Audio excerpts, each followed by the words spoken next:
ఎన్నికల్లో బారాస అభ్యర్థులను గెలిపించాలని హామీల అమలును విస్మరించిన కాంగ్రెస్ కు తగిన గుణపాఠం చెప్పాలని కొడంగల్ మాజీ ఎమ్మెల్యే పట్నం నరేందర్ రెడ్డి అన్నారు. వికారాబాద్ జిల్లా కొడంగల్ పురపాలక ఎన్నికల సందర్భంగా పట్టణంలోని పలు వార్డుల్లో బారాస కౌన్సిలర్ అభ్యర్థులకు మద్దతుగా ప్రచారం నిర్వహించారు. ఈ సందర్భంగా మాజీ ఎమ్మెల్యే పట్నం నరేందర్ రెడ్డి మాట్లాడుతూ కొడంగల్ ప్రజలు ఓట్లు వేసుకొని ముఖ్యమంత్రి అయ్యి 2 సంవత్సరాలు అయ్యి కొడంగల్లో మెడికల్ కాలేజ్, ఇంజనీరింగ్, అగ్రికల్చర్ కాలేజీలను లగచర్లకు తరలించారు. వెంటనే కళాశాలను ఏర్పాటు చేయాలి. మహిళలను కోటేశ్వర్లను చేస్తా అని మీరు మీ అన్నదమ్ములు కోటీశ్వర్లు అయ్యారని సీఎం ముఖ్యమంత్రిపై మండిపడ్డారు. ఈ కార్యక్రమంలో బారాస నాయకులు, కార్యకర్తలు, ప్రజలు భారీ సంఖ్యలో పాల్గొన్నారు.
రోడ్డు మీద 2 షటర్లలో మున్సిపల్ ఆఫీస్ ఉండే బ్రహ్మాండంగా 3-4 కోట్లతో మున్సిపల్ బిల్డింగ్ కట్టించినాం. అది మనం కట్టిస్తే తిరుపతి పోయి రిబ్బన్ కట్ చేసి జేబులో కత్తెర పెట్టుకొని రిబ్బన్ కత్తెర చేస్తాడు. పాపం అదని ఎట్లా చేస్తాడంటే పెద్దలు గురునాథ్ రెడ్డి పక్కన పెట్టుకొని ఆయన కూడా ఇస్తాడు. ఆయన ప్రోటోకాల్ మనిషేమో గురునాథ్ రెడ్డి గారు, ఈయన ఏం ప్రోటోకాల్ వార్డు మెంబర్కి వెళ్ళేది తిరుపతి రెడ్డి. ఆయనను పక్కగా పెట్టుకొని పెద్ద మనిషి గౌరవం ఇవ్వకుండా ఈయననే అన్ని కట్ చేస్తున్నాడు. నాకంత ఎందుకంటే కొడంగల్లా భారత అంబేద్కర్ రాజ్యాంగం లేదు, అనముల రాజ్యాంగం నడుస్తున్నది ఇక్కడ. అదే కాకుండా ఈరోజు ఇంత మంచి అభివృద్ధి కార్యక్రమాలు చేస్తే కాంగ్రెస్ వాళ్ళు మాయమాటలు, మోసం మాటలు చెప్పి నేను ముఖ్యమంత్రి అవుతా, బ్రహ్మాండంగా చేస్తా చెప్పి ఈరోజు ఓట్లేసుకొని కొడంగల్ ప్రజలు, కొడంగల్ రైతుల ఓట్లు వేసుకొని ముఖ్యమంత్రి అయిన తర్వాత 2 సంవత్సరాలు పత్తకు లేరు ఎవరిగా. నేను ఎమ్మెల్యే అయినప్పుడు నెలకొకసారి వాడికి వచ్చేటోని. మరి మీరు 2 ఏళ్ళలో ఎవరైనా తిరుపతి రెడ్డి కానీ ముఖ్యమంత్రి ఇక్కడికి వచ్చిండా? ఒకసారి వచ్చిండా? వాళ్ళకి ఎప్పుడైనా వచ్చిండా? గెలుచుకొని పోయిన కథం. ఇక ఏమేమి హామీలు ఇచ్చిండు? కేసీఆర్ గారు 10,000 ఇస్తుండు, రైతు బంధు 15,000 ఇస్తా, మీరు అవతాతకు ఒక్కరికే ఇస్తా, 2 అవతాతకి ఇస్తా, ఇక కోడలకు 2,000 ఇస్తా, అత్తకు 4,000 ఇస్తా. వచ్చిందా ఎవరికైనా కోడలకు 2,000 వచ్చిందా? మళ్ళీ ఇంకేం చెప్పిండు? మహిళలను కోటీశ్వరులు చేస్తాడు. ఎవరైనా కోటీశ్వరు అయినరా? మహిళా సంఘాలలో అయినా ఎవరైనా కోటీశ్వరులు?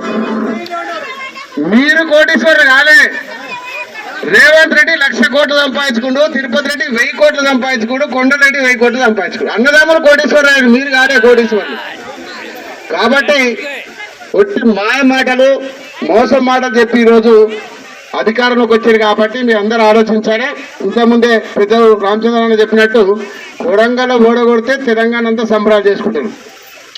ఎందుకంటే తెలంగాణ అంతా బాధపడుతారు. ఎక్కడ ముఖ్యమంత్రిని గెలిపించుకున్నావు, ఏం మాట్లాడుతో తెలియదు. పొద్దున్న లేస్తే కేసీఆర్ తిట్టుడు తప్ప అభివృద్ధి చెప్పాడు. ముఖ్యమంత్రి అంటే ఏం చెప్పాలి? నేను 2 ఏళ్లలో ఏం చేసినా, మళ్ళీ 3 ఏళ్లలో ఏం చేస్తా అనేది చెప్పాలి. అంతేకాదు చెప్తే ఏ ముఖ్యమంత్రి అయినా అదే చెప్తాడు. కానీ ఏ మీటింగ్ పోయినా కేసీఆర్ తిట్టాలి, కేటీఆర్, హరీష్ రావు తిట్టాడు తప్ప ఇంతకుముందే పేగులు తీసి మెడలు వేసుకుంటా, గుడ్లు గోళీలు ఆడతా, తొండలు ఇడుస్తా, ఈ మాటలా ముఖ్యమంత్రి మాట్లాడే మాటలు అవి సిగ్గుస్వరం ఉండాలి కొంతమంది ముఖ్యమంత్రి గారికి. ఎందుకంటే కొడంగల్ ప్రజలు గెలిపించి ఇంత బ్రహ్మానందం పడితే కొడంగల్ ఉన్న ఆఫీసులని తరలించు, మెడికల్ కాలేజ్ తీసుకుపోయి అక్కడ కోసి అక్కింపేటలో పెట్టిండు, ఇక్కడ ఉన్న ఇంజనీరింగ్ కాలేజ్ తీసి అక్కడ పెట్టిండు, ఇక్కడ మనం తీసుకొచ్చిన ఫైర్ స్టేషన్ తీసుకుపోయి వేరే మనం తెచ్చి తీసుకుపోయి వేరే దగ్గర తరలించిండు. ఇదే ముఖ్యమంత్రి నాకు అర్థం కాలేదు. ఇండ్లన్నీ కూడా కొడతారంట, ఇవన్నీ పెద్ద రోడ్ చేసిండు, ఈ రోడ్ అవసరమా? ఇంత మంచి బ్రహ్మాండమైన రోడ్ వేసినాము, ఇంకా ఇండ్లు కూడా కొడతారంట. ఎవరు కూడా భయపడకండి, ఒక్క ఇంటి దగ్గర రానియకండి, నేను వచ్చి అక్కడ కూర్చుంటా, మీ ఇంటి దగ్గర కూర్చుంటా, ఎవడొస్తాడో రాని వాళ్ళ పడతామని చెప్పి తెలియజేసుకుంటున్నాను. ఎవరు వచ్చినా భయపడకండి, మీరు మీ ఇండ్ల కాడికి వస్తే నాకు ఫోన్ చేయండి, నేను వచ్చిందా ఇక్కడ ధర్నా కూర్చుంటా. ఎందుకంటే ఈ కేసులకు బీసులకు భయపడం మీ అందరు తెలుసు కదా. లగచల రైతుల కోసం భూముల కోసం పోరాటం చేస్తే కేసులకు భయపడలేదు, 37 రోజులు జైల్లో పెడితే కూడా భయపడలేదు నేను, అంతకంటే ఏం చేయలేడుగా. వీడొచ్చి కూర్చుంటా, పోలీసు వాళ్ళకి భయపడకండి, మీరు ఎవరికి భయపడకండి. ఈ పోలీస్ అధికారులు చాలా ఎక్కువ చేస్తున్నారు, ఎవరెవరు ఎక్కువ చేస్తున్నారో పేరు రాసి పెట్టి మనం వచ్చినాక సంవత్సరం 2 సంవత్సరాల తర్వాత పడతాం పోలీసు వాళ్ళకి పడతాం. కాబట్టి ఎవరికి భయపడకండి. వీళ్ళు వచ్చి ఏం చేస్తారంటే కాంగ్రెస్ నాయకుడు ఈ 2 సంవత్సరాలలో ఎక్కడ రారు, మీ ఇంటి దగ్గరికి రారు, మీ డబ్బుల దగ్గర రారు, ఎవరు పేదవాళ్ళని. ఎందుకంటే ఈడ మున్సిపాలిటీ గెలిస్తే వాళ్ళకి చెంతలు పడతాయి. కాబట్టి తప్పకుండా మీరు అందరూ కూడా కారు గుర్తు మీద ఓటేసి మంచి మెజార్టీని గెలిపించాలని చెప్పి మీ అందరూ కూడా కోరుకుంటూ ఇంత పెద్ద ఎత్తున హాజరైన ప్రతి ఒక్కరికి కూడా పేరు పేరు ధన్యవాదాలు సెలవు తీసుకుంటున్నాము. జై తెలంగాణ, జై కేసీఆర్.